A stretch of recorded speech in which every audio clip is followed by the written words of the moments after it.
The polished oak walls of the upscale restaurant closed in on me, reflecting the cold disappointment in my family's eyes.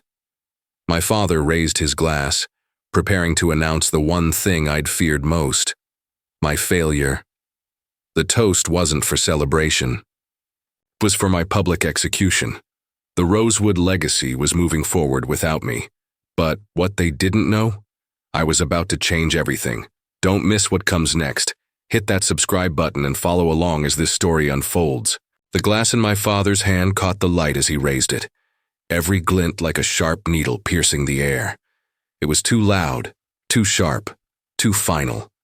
I could feel the weight of the room's gaze on me, but I forced my back straight, the way you do when you're bracing yourself for impact. The words coming next weren't just a rejection. They were an execution. To family legacy, my father's voice rang out, cool and commanding. He made it sound so noble, so righteous. I looked around the table at the sharp suits of the family, friends, the tight smiles of the colleagues.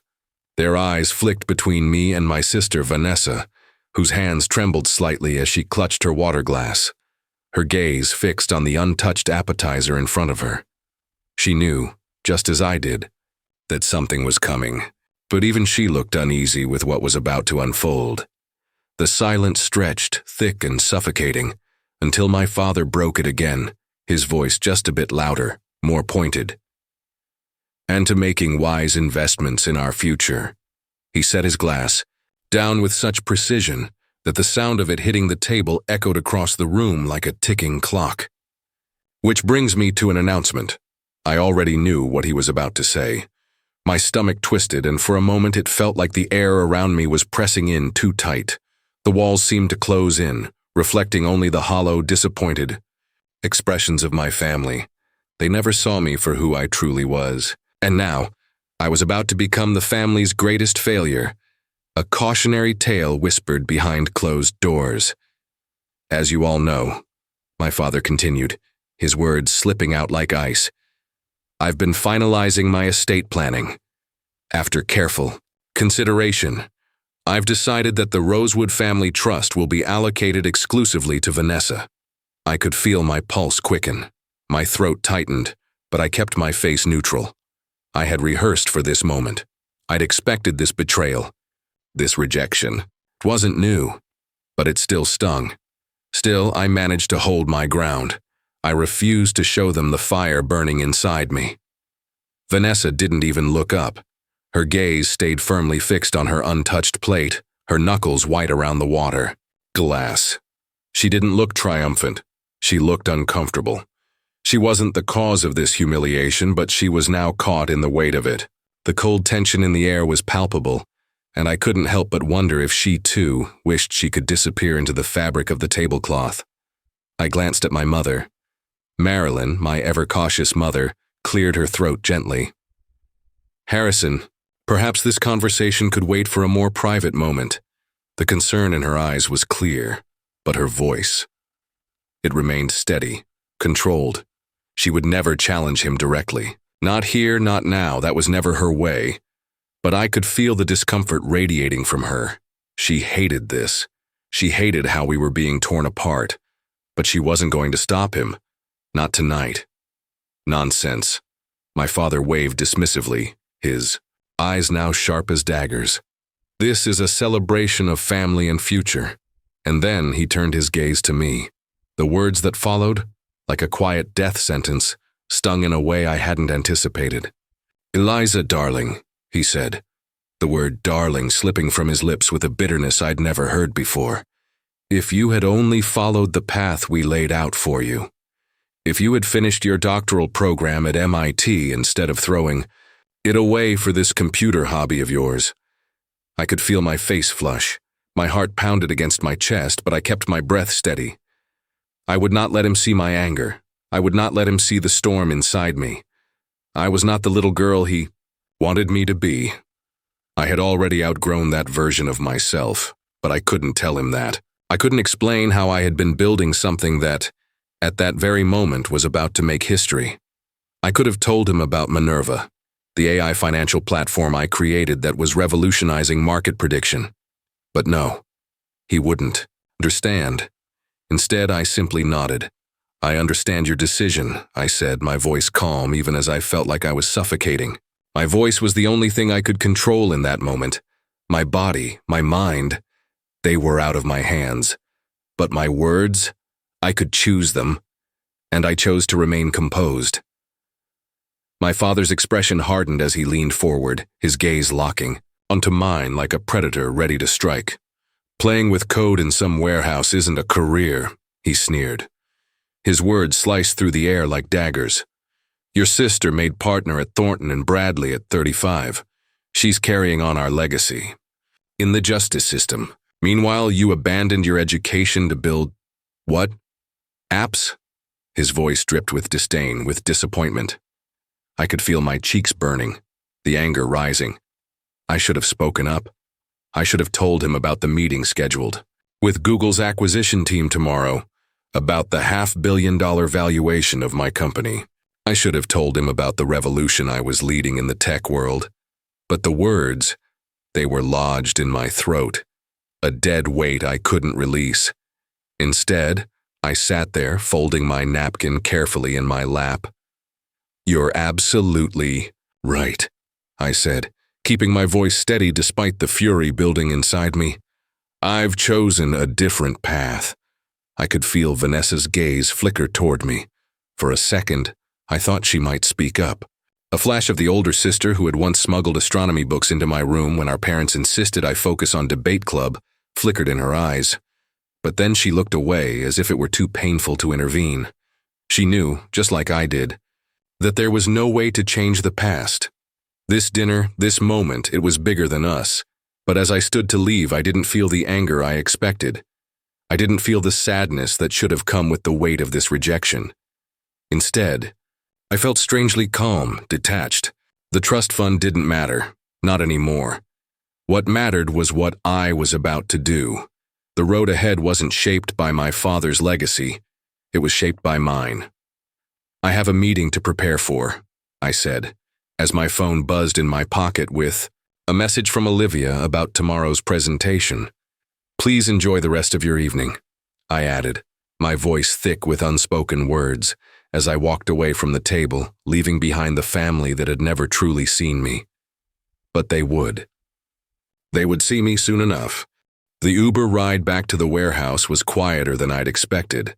The hum of the tires on the pavement was strangely soothing, almost hypnotic. As I gazed out the window at the blurred city lights, my mind replayed the dinner. My father's words, the contempt, the rejection. They had become background noise, but the sting was still there. It was a burn that wouldn't fade easily, no matter how successful I became. But what hurt the most wasn't his disapproval. It was the way he had dismissed me entirely, as if all the work I had poured my soul into meant nothing. I leaned back in my seat, breathing in the cool night air. The warehouse loomed ahead, a stark contrast to the polished, perfectly manicured life my father had tried to impose on me. As the car came to a stop, I couldn't help but smile a little. This place, this humble warehouse with its exposed brick, walls and high windows had become my sanctuary. It was my space, my creation. And now, with Manurva at the brink of a $2 billion acquisition, it was no longer just a tech startup. It was something far greater. I stepped out of the car, my heels clicking sharply against the concrete as I approached the sliding door. It creaked open as I unlocked it, revealing the dim glow of multiple monitors lining the walls. The sound of data flowing through the system was almost comforting, like a pulse steady and relentless. But as I entered the space, I wasn't alone. Sitting in the corner of the room, hunched over a laptop, was my neighbor James. He was in his mid-40s, a former detective turned private investigator. We had never really spoken much beyond the usual pleasantries, but tonight his presence felt different. He wasn't supposed to be here, especially not after hours. But there he was, his brow furrowed as he typed furiously on the keyboard. "James?" I asked, raising an eyebrow as I crossed the room. He looked up from the screen, his eyes wide, with something I couldn't quite place. He quickly closed the laptop and stood up, clearly startled by my sudden entrance. "Sorry, Eliza," he said a little too quickly, rubbing the back of his neck. I didn't mean to intrude, just needed some time away from the world. His voice was low, almost gravelly, but there was something about the way he said it that made me pause. What are you doing here, James? I asked, stepping closer. You don't exactly strike me as someone who would hang out in a tech warehouse. James shifted uneasily on his feet, glancing down at his worn-out shoes before meeting my eyes. I've been following your company, he admitted, his voice quiet now. Heard about the acquisition. Word's out, you know. It's everywhere. And I've been watching your work, Eliza. Not just Manurva, but the way you've built it, the way you've fought for it. I could feel a tightening in my chest. His words, coming from someone like him, someone who had seen the darker side of the world, held more weight than any compliment from the people who'd tried to tear me down. But what was he really here for? What did he want? You don't strike me as the type to care about market predictions and algorithms, James, I said, leaning against one of the desks. So why the interest? His face tightened, and for a moment I thought he might walk out. But instead, he let out a heavy sigh and ran a hand through his salt and pepper hair. It's not just about the tech, Eliza, he began, his voice softer now. I've been in law enforcement long enough to see how the world works, or doesn't work. There's always something, some angle people don't see. Your father, he's a man of the system, of justice. I think he's terrified of what you've created. I straightened, my curiosity piqued. Terrified? James nodded slowly. Not because of what you're doing now, but because he knows, deep down, that what you've built is bigger than anything he could ever understand. Your father's legacy, all that talk of justice and fairness, it's built on things that are predictable, things that are structured. But what you're doing, it's uncharted territory. A cold shiver ran down my spine. It was the truth. My father had always been about control, about making the right moves at the right time. Manurva wasn't about that. It wasn't about playing by the rules. It was about disrupting everything, challenging the status quo. And he had rejected that. Rejected me. So you think he's scared of me? I asked, the bitterness seeping into my voice. James leaned against the desk, crossing his arms as he nodded. Yeah, I do. And that's why he'll never understand. But that doesn't mean he's right, Eliza. He paused, looking me in the eye. You're on to something. Here. Something huge, I can see it. And I've been around long enough to know when something is going to change the game. Manurva, that's your legacy now. I felt a sudden wave of exhaustion wash over me. It wasn't just the late nights or the pressure of the deal with Google. It was the realization that, for all I had achieved, it wasn't the recognition I craved. It was the ability to prove to myself that I was enough, that I didn't need my father's approval to be successful. Thanks, James, I said, my voice steady. I appreciate it. He gave me a rare smile, one that reached his eyes. Don't mention it, just make sure you're ready for what's coming. People are going to start asking questions, and when they do, you better be ready to answer, as I watched him leave. I couldn't help but think about what he'd said. He was right. My father's world was built on stability, on predictability, but mine wasn't. My world was a storm, chaotic and unpredictable, but it was mine, and I had built it from nothing. I turned back to the monitors, my fingers already reaching for the keyboard. The meeting with Google was just the beginning. There was still so much to do, so much to prove, and this time, nothing and no one was going to stop me. The hours melted away in the dim glow of the monitors. I was alone now in the warehouse, the rhythmic hum of the servers the only sound filling the space. The weight of the evening still hung over me, but as the clock ticked on, I felt a strange clarity settle over me. The rejection from my father wasn't just a setback. It was the fuel I needed to burn brighter, to push harder. Yet even with the adrenaline coursing through me, I couldn't shake the nagging feeling that the real challenge wasn't the acquisition or the tech world. It was my family, the ones I had tried time and time again to make understand. They couldn't see the value in what I was doing. To them, it wasn't about innovation or progress. It was just a phase. But that phase? It was on the brink of changing everything. As I sat there reviewing the numbers on the screen, a text message notification from Olivia popped up. Olivia, Google meeting moved to 9 a.m. tomorrow. Everything ready on your end? I stared at the message, the familiar flutter of excitement mixing with a tinge of anxiety. This was it, the culmination of everything I had worked for. Google, one of the biggest tech companies in the world, was about to take an interest in my little project. The thought alone should have felt like victory, and yet I couldn't stop thinking about the look in my father's eyes, the disappointment that had dripped from his every word. It stung more than I cared to admit. Me, more than ready, I'll send over the latest metrics in the morning. Thanks for the update. I hit send, leaning back in my chair and running my hands through my hair. My mind was racing. There was no going back now.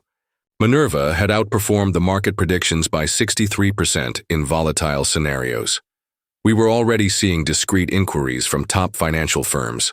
The world was about to notice, but somehow, it still felt like a part of me was missing.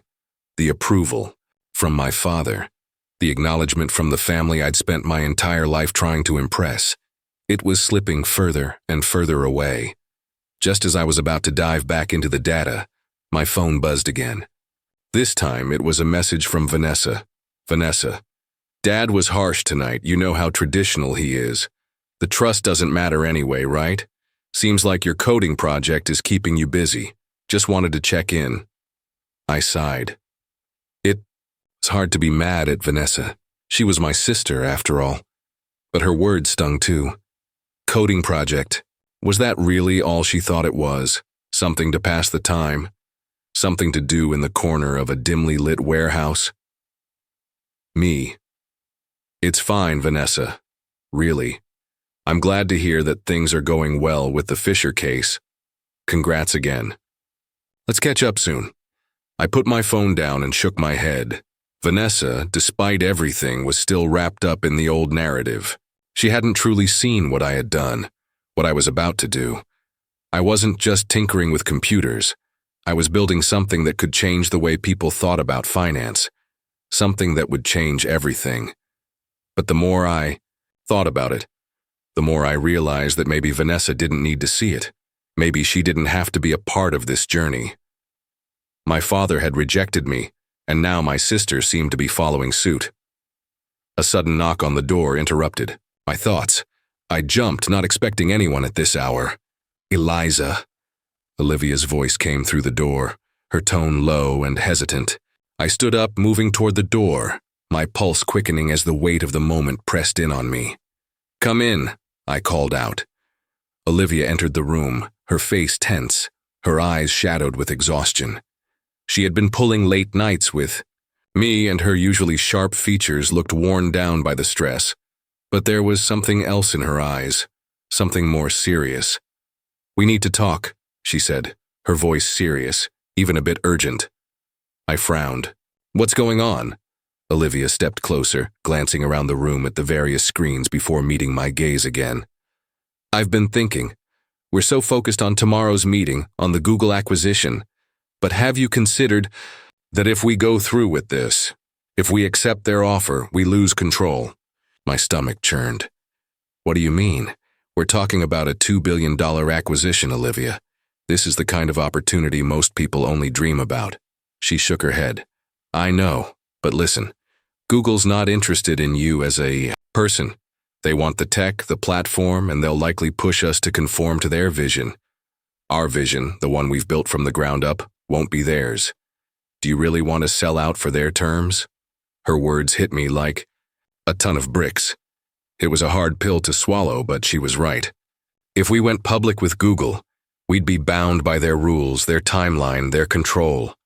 All of the hard work, all of the sleepless nights building Manurva, what would be left of it if we sold it to a corporate giant? I don't know, I muttered, my thoughts swirling. My father's voice echoed in my mind. Playing with code in some warehouse isn't a career.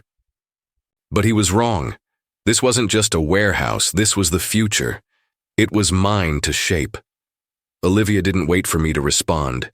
She knew how I worked, how I would wrestle with these thoughts until they wore me down.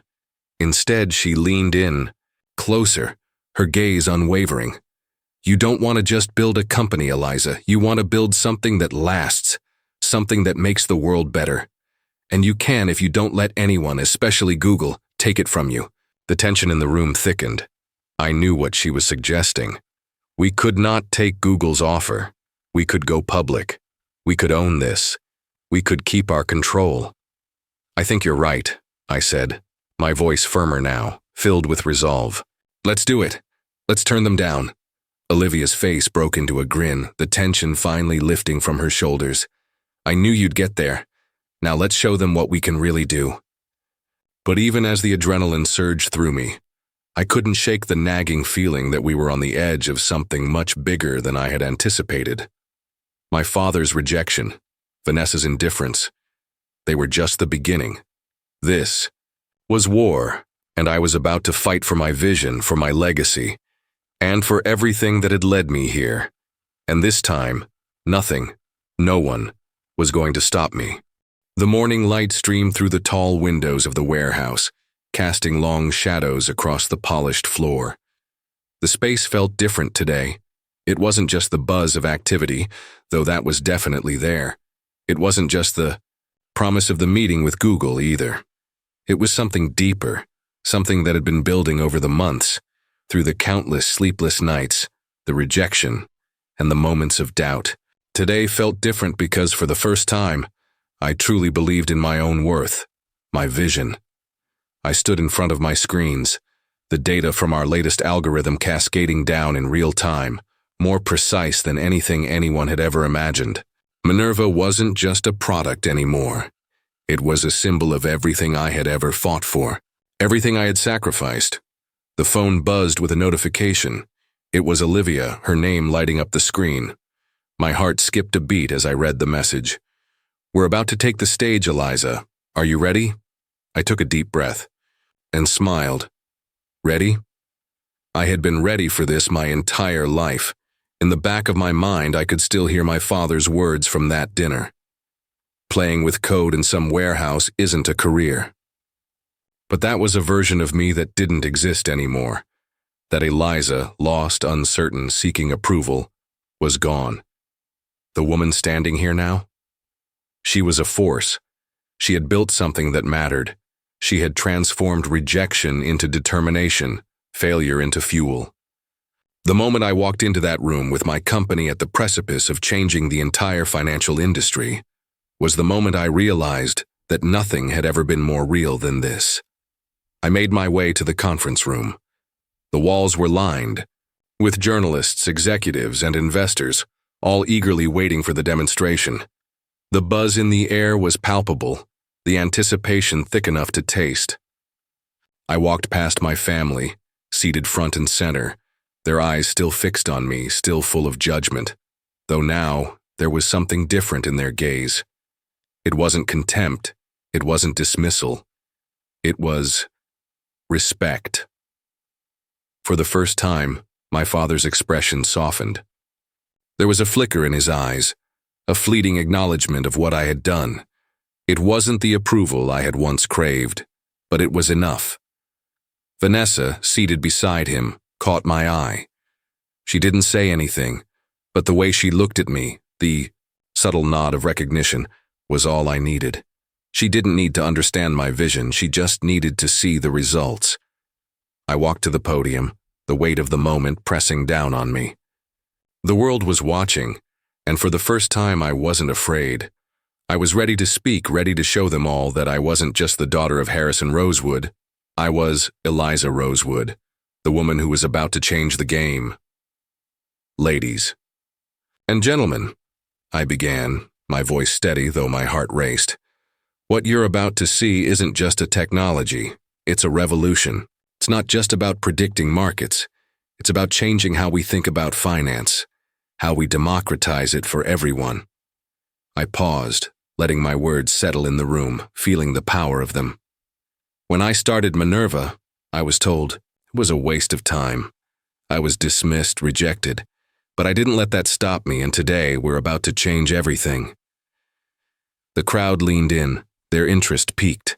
I gestured to the large screens behind me, where the live data from Manurva's system flickered in real time, accurately predicting market fluctuations before they even happened. I explained how the platform worked, how it analyzed billions of data points simultaneously, using AI to foresee market trends with more precision than any human analyst ever could. As I spoke, I felt the tension in the room shift. The skeptics, the investors, the bankers, even some of the journalists, were starting to realize what I had built. This wasn't a game. It wasn't a hobby. It was the future of finance. And then the moment arrived.